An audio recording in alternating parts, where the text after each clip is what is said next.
امیر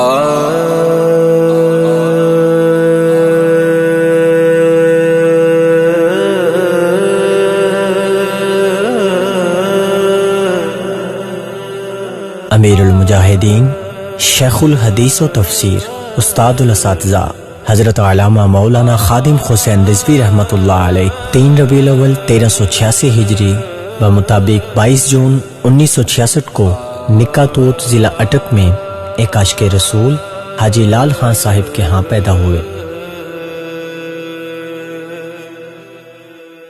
لبیک لبیک لبیک یا رسول اللہ، لبیک لبیک لبیک یا رسول اللہ۔ ابتدائی تعلیم اپنے گاؤں سے حاصل کی۔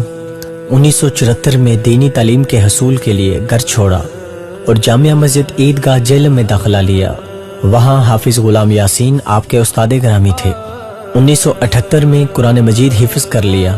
حفظ و تجوید کے بعد درس نظامی پڑھنے کے لیے جامعہ مسجد وزیر خان لاہور میں قاری منظور حسین کے پاس آ گئے۔ انہوں نے آپ کو جامعہ نظامیہ لاہور میں داخل کرا دیا۔ وہاں آپ نے درج ذیل اساتذہ سے تعلیم حاصل کی۔ مفتی محمد عبدالقیوم ہزاروی ترمذی شریف، مفتی محمد عبداللطیف نقشبندی مسلم شریف ابو داؤد شریف، علامہ محمد رشید نقشبندی کنز الدقائق قصیدہ وردہ شریف، علامہ عبدالحکیم شرف قادری بخاری شریف، علامہ حافظ عبدالستار سعیدی، علامہ محمد صدیق ہزاروی۔ 1988 میں دورہ حدیث مکمل ہوا اور دستار فضیلت عطا کی گئی۔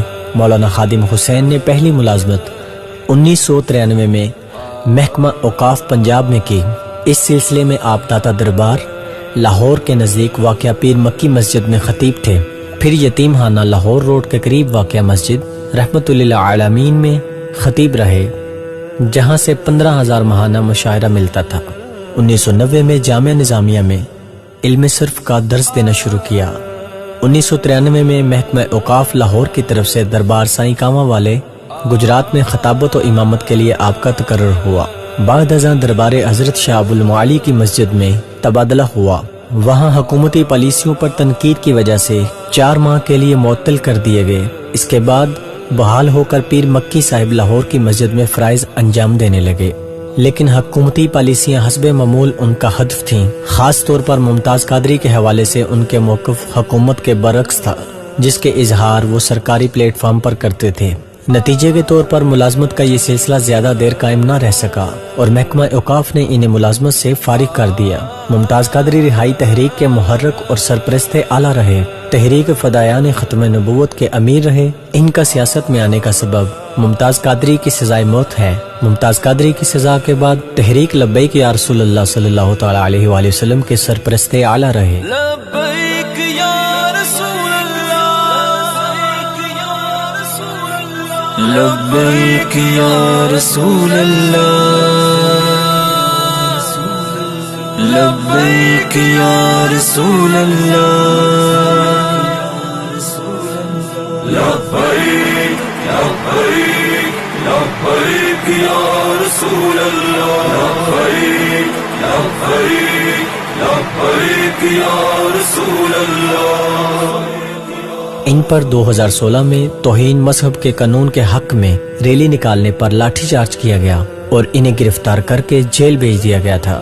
2017 میں NA 120 لاہور کے ضمنی انتخاب میں پہلی بار سیاسی منظرنامے پر نمودار ہوئے اور 7,000 ووٹ حاصل کر کے سب کو حیرت میں ڈال دیا۔ NA 4 پشاور کے ضمنی الیکشن میں تقریباً 10,000 ووٹ حاصل کیے۔ لودھرا کے الیکشن میں بھی ان کی تنظیم کو 11,000 کے قریب ووٹ پڑے۔ 2017 میں نواز شریف حکومت نے ایک بار پارلیمانی بل میں حکومت کی طرف سے قانون ختم نبوت کی ایک شق میں الفاظ بدل دیے، جس پر ہر طرف سے صدائے احتجاج بلند ہوئی۔ خادم حسین رضوی نے بیانات کی بجائے عملی قدم اٹھایا اور نومبر 2017 میں فیض آباد انٹرچینج پر کئی دن تک دھرنا دیا، جس کی وجہ سے وزیر قانون زاہد حامد کو استعفیٰ دینا پڑا۔ 2018 میں جب ہالینڈ نے نبی کریم نور مجسم سرور کونین محمد مصطفیٰ صلی اللہ تعالی علیہ وآلہ وسلم کے خاکوں کی نمائش کی گستاخی کی تو آپ نے دوبارہ لاہور تا اسلام آباد مارچ کیا اور دھرنا دیا۔ لبیک یا لبیک یا رسول اللہ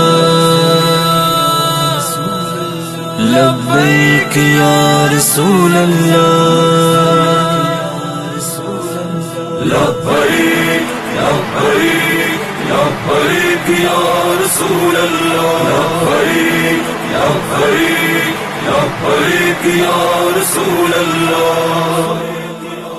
روحانی طور پر مولانا خادم حسین رضوی سلسلہ نقشبندیہ میں خواجہ محمد عبد الواحد المعروف حاجی پیر صاحب کالا دیو جہلم سے مرید تھے. روحانی طور پر مولانا خادم حسین رضوی سلسلہ نقشبندیہ میں خواجہ محمد عبد الواحد المعروف حاجی پیر صاحب کالا دیو جہلم سے مرید تھے. خادم حسین رضوی 2 اشروں سے جامعہ نظامیہ رضویہ میں تدریس کر رہے تھے.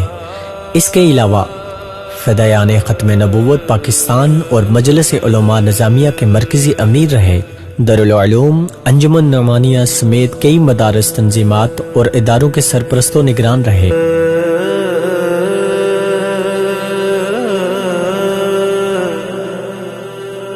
نومبر 2020 ایک بار پھر فرانس کے گستاخوں نے گستاخانہ خاک شائع کی. مولانا خادم حسین رضوی برداشت نہ کر سکے. آپ نے کارکنان کو حکم دیا. ایک بار پھر وہی قافلہ فیض آباد کی طرف چل پڑا. مولانا خادم حسین رضوی شدید بیمار تھے. آپ نے اپنی بیماری کی پرواہ کیے بغیر دھرنا جاری رکھا. پھر ایک رات ایسی آئی 19 نومبر 2020 بروز جمعرات بوجہ علالت بعمر 54 سال مولانا خادم حسین رضوی اپنے خالق حقیقی سے جا ملے. 21 نومبر 2020 بروز ہفتہ مینار پاکستان کے گراؤنڈ میں آپ کی نماز جنازہ عطا کی گئی. وہی بزم ہے، وہی دھوم ہے، وہی عاشقوں کا ہجوم ہے کمی تو بس میرے چاند کی جو تہے مزار چلا گیا. اب رہیں چین سے بے درد زمانے والے، سو گئے خواب سے لوگوں کو جگانے والے. دیکھنے کو تو ہزاروں مگر کتنے ہیں، ظلم کے آگے کبھی سر نہ جھکانے والے. مجھ پہ تحقیق میرے بعد کرے گی دنیا، مجھے سمجھیں گے میرے بعد زمانے والے. عزت سے نہ مر جائیں کیوں نام محمد پر، یوں بھی کسی دن ہم نے دنیا سے تو جانا.